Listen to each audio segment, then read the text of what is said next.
Hello दोस्तों, नमस्कार। आपका स्वागत है आज के वीडियो में। और बात करने वाले हैं बीए, बीकॉम और बीएससी के बारे में।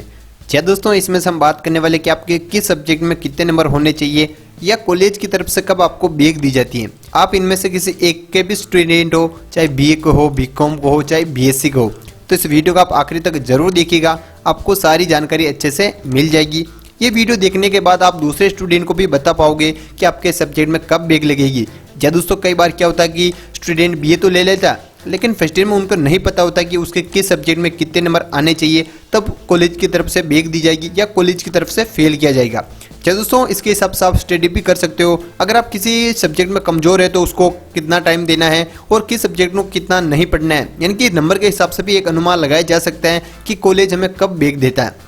तो चलिए दोस्तों, इस वीडियो में हम जानने वाले हैं कि आपके किस सब्जेक्ट में कितने नंबर होने चाहिए। ये ज़रूरी नहीं कि आपकी कौन सी यूनिवर्सिटी है। क्या दोस्तों, अगर आपके किसी सब्जेक्ट में 100 का पूर्णांक है और आपकी यूनिवर्सिटी में 50, 80, 70 इनका ऐसे भी पूर्णांक है ना, तो भी इस वीडियो को आप आखिरी तक देखिएगा। आपको उसके बारे में भी मैं डिटेल से जानकारी दे दूंगा। ये वीडियो देखने के बाद आप किसी भी रिजल्ट का कहने के पता लगा सकते हैं कि उसके सब्जेक्ट में कब बैक लगने वाली। चलिए शुरुआत करते हैं वीडियो की। सबसे पहले तो आपको वीडियो को लाइक कर देना है और चैनल को अभी तक आपने सब्सक्राइब नहीं कर रखा है तो जरूर कर दीजिएगा, क्योंकि एजुकेशन से जुड़ी सारी खबरें आपको इस चैनल पर देखने को मिल जाएगी। आपका अगर कोई भी एजुकेशन से रिलेटेड प्रॉब्लम हो, किसी सब्जेक्ट, किसी कोर्स के बारे में जानना हो, तो इस वीडियो के कमेंट बॉक्स में ज़रूर कमेंट कीजिएगा। चलिए शुरुआत करते हैं। सबसे पहले तो आप किसी भी यूनिवर्सिटी से हैं उससे कोई लेना देना नहीं है। सभी यूनिवर्सिटी में लगभग सेम प्रोसेस होता है, लेकिन कई कई यूनिवर्सिटी में थोड़ा पूर्णांक का अलग मैटर होता है, तो उसके हिसाब से भी आपको समझ में आ जाएगा। चलिए सबसे पहले तो आपको बता दूं कि टोटल मेन सब्जेक्ट होते हैं वो 3 होते हैं, और किसी यूनिवर्सिटी में 2 या 3 सब्जेक्ट ऐसे होते हैं जिनको आपको 3 साल में एक बार क्लियर करना होता है। जैसे आपको बता दूं कि कई यूनिवर्सिटी में जैसे हिंदी होगी, इंग्लिश हो गई, पर्यावरण होगी, इसके अलावा कंप्यूटर का कोई एक आधा सब्जेक्ट होता है, उसमें आपको 3 साल में एक बार क्लियर करना होता है। जिनमें से आपको अगर 100 नंबर का उनका पूर्णांक होता है तो उनमें से आपको 36 नंबर लाने होंगे। अगर फर्स्ट ईयर में आप 36 नंबर ले आ पाते हो तो आपको अगले साल उसका एग्जाम नहीं देना पड़ेगा। जब दोस्तों हिंदी, इंग्लिश, पर्यावरण ऐसे सब्जेक्ट की मैं बात कर रहा हूँ, किसी किसी यूनिवर्सिटी में जैसे पर्यावरण होता है तो किसी में नहीं होता है, किसी में इंग्लिश होती है, हिंदी होती है, तो उस हिसाब से आप अनुमान लगा सकते हैं। इसमें रिजल्ट का आपके ज़्यादा इफेक्ट नहीं पड़ेगा, लेकिन फाइनल ईयर आते आते आपको क्लियर करना होगा। ठीक है ना, ये बात अलग रही। अब सब्जेक्ट की बात करते हैं। जैसे आपके पास 3 सब्जेक्ट है, सब्जेक्ट में आपके 2 पेपर होंगे, ये ध्यान रखिएगा, आपके 2 पेपर होंगे, 3 सब्जेक्ट है, टोटल पेपर हो गए 6। एक पेपर का पूर्णांक हो गया 100, यानी कि 600 नंबर का आपका पेपर होगा। ठीक है ना, 600 में से आपका परसेंटेज वगैरह जो भी निकलेगा उसके हिसाब से निकलेगा। ऊपर से आपको हिंदी और इंग्लिश है, इसमें आपकी कोई भी ज़्यादा इफेक्ट नहीं पड़ेगा। जब दोस्तों ये ऑब्जेक्टिव टाइप होते हैं, किसी किसी यूनिवर्सिटी में अब हिंदी का जो पेपर है वो ऑब्जेक्टिव नहीं हो रहा है, लेकिन आपको 36 नंबर आप जैसे ले आ पाते हो आप क्लियर हो जाएंगे। इसमें ज़्यादा आपको कोई ज़्यादा इश्यू नहीं होने वाली है। तो नीचे हम सब्जेक्ट की तरफ चलते हैं। जैसा कि आपको बता दिया कि 100 नंबर का 6 पेपर होंगे, 600 का पूर्णांक। आपको ग्रुप में डिवाइड करूंगा, जैसे एक सब्जेक्ट को 2 पेपर, दूसरे सब्जेक्ट के भी 2 पेपर और तीसरे सब्जेक्ट के भी 2 पेपर। ठीक है ना, यानी कि 200 का ये, 200 का ये और 200 का ये। इनमें से आपको बता दूं कि अगर आपको क्लियर करना है तो बेहतर इसमें होने चाहिए, यानी कि 2 पेपर की कुल मिलाकर मैं बात कर रहा हूँ, एक में 36 टोटल 72। दूसरे सब्जेक्ट की बात को इसमें भी बेहतर होने चाहिए और नीचे यानी कि इसमें भी बेहतर होने चाहिए, अगर आपकी यूनिवर्सिटी में जो पूर्णांक है वो 100 नंबर का है तो। ठीक है ना, अब आपको बता दूं कि आपके बैक कब लगती है। जी दोस्तों, कॉलेज आपको तभी बैक देगा जब आप किसी एक ग्रुप में यानी कि एक सब्जेक्ट में कमजोर होंगे। जैसे फर्स्ट सब्जेक्ट की मैं बात करूँ, 2 पेपर है, अगर आप इन दोनों पेपर में कमजोर है और आप इसमें से आपके जैसे एक में 5 नंबर है और एक में 20 नंबर है, यानी कि टोटल 25 नंबर हो रहे हैं, तो कहीं ना कहीं आपके बेहतर नहीं हो रहे तो आप इसमें फेल माने जाओगे। लेकिन जरूरी नहीं है कि आप पूरे पेपर में यानी कि पूरे सेमेस्टर होगी जैसे फर्स्ट ईयर में फेल हो जाओगे।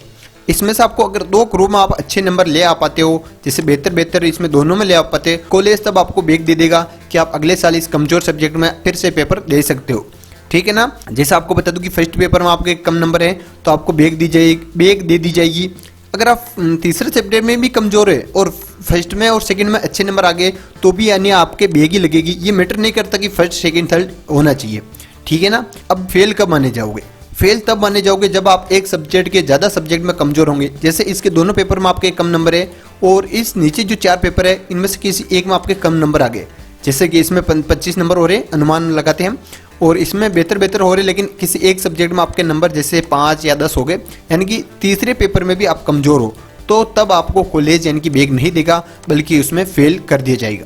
जी दोस्तों, तो आपको यानी कि समझ में आ गया होगा कि आपके सब्जेक्ट में कब बैग लगेगी, कब फेल माने जाओगे। अगर आप 2 पेपर में कमजोर हैं और दोनों एक ही सब्जेक्ट के हैं तब आपके बैग लगेगी, अलग अलग पेपर के हैं तो आपके बैग नहीं लगेगी। लेकिन एक सिचुएशन में आप फेल हो जाओगे अगर 2 पेपर में आप कमजोर हो। तो कैसे? जैसे ऊपर के 2 पेपर, नीचे के 2 पेपर, यानी कि टोटल मिलाकर 3 सब्जेक्ट के, लेकिन पेपर 6 हैं। इसका एक पेपर में कमजोर हो और नीचे के एक पेपर में कमजोर हो, यानी कि 2 पेपर में कमजोर हो लेकिन सब्जेक्ट अलग अलग है, तो आप फेल माने जाओगे। इस बात का आप थोड़ा सा ध्यान रखिएगा। अगर आप किसी 2 पेपर में कमजोर हो तो वो किसी एक ही सब्जेक्ट का होना चाहिए, अलग अलग सब्जेक्ट का नहीं होना चाहिए। शायद आप समझ में आ गया होगा। अगर आपको पूरी तरह से क्लियर करना है तो 36 नंबर लागने होंगे। चलिए, ये बीए और बीकॉम दोनों की थी, यानी कि सेम प्रोसेस होता है। बीएससी के बारे में मैं आपको बता दूं कि मैंने अलग से क्लियर वीडियो बना रखा है, क्योंकि उसमें प्रैक्टिकल भी होते हैं, तो प्रैक्टिकल के हिसाब से आपको उसमें अच्छे से जानकारी मिल जाएगी। इनमें से आपको बता दूं कि अभी जानकारी दे दूं लेकिन उतनी अच्छी नहीं मिल पाएगी। उसमें आपको एक रिजल्ट भी मैंने दिखा रखा है और आपको आराम से पता चल जाएगा। अगर इसमें भी आप कंफ्यूज है बीए और बीकॉम वाले, तो आपको एक अलग और वीडियो मिल जाएगा। इसके वीडियो के डिस्क्रिप्शन में आप जाकर लिंक दे रखी है, या चैनल पेज पर भी आप जाकर वो वीडियो देख सकते हो। यानी कि आपको रिजल्ट के हिसाब से मैंने दिखा रखा है कि इस बंदे के इस रिजल्ट में इतने नंबर है, तब ये फेल होगा, तब पास होगा। यानी कि अगर इसमें आपको समझ में आ गया होगा तो बहुत अच्छी बात है, नहीं आया है तो आप चैनल के पेज पर जाकर भी वो वीडियो देख सकते हो। ठीक है ना? बीएससी का आप जाकर उसी में देखिए, क्योंकि आपको उससे अच्छे समझ में आएगा। लेकिन मान लेते कि आपके यूनिवर्सिटी में जैसे 100 की जगह 50 का प्रश्न आ गया, ध्यान रखिएगा आपको कभी भी पेपर में क्लियर करने के लिए 36% लाने अनिवार्य हैं। जैसे 100 नंबर का 36%, 36 नंबर हो गए, और 50 की मैं बात करूँ तो 50 का हम 36% निकाले तो 18 नंबर हो रहे। कई बार होता है ना कि बीएससी और बीए में जो प्रैक्टिकल होते हैं, वो प्रैक्टिकल में आपके 50 नंबर का होता है, तो आपको प्रैक्टिकल में 50 में से 18 नंबर लाने होते हैं। यानी कि आप 36% निकाल लो, आप पास हो जाओगे। चाहे 100 का हो, 200 का हो, 50 का, 80 का हो, 40 का हो, कैसे भी आपको 36 नंबर लाने होंगे, तभी आप क्लियर हो पाओगे।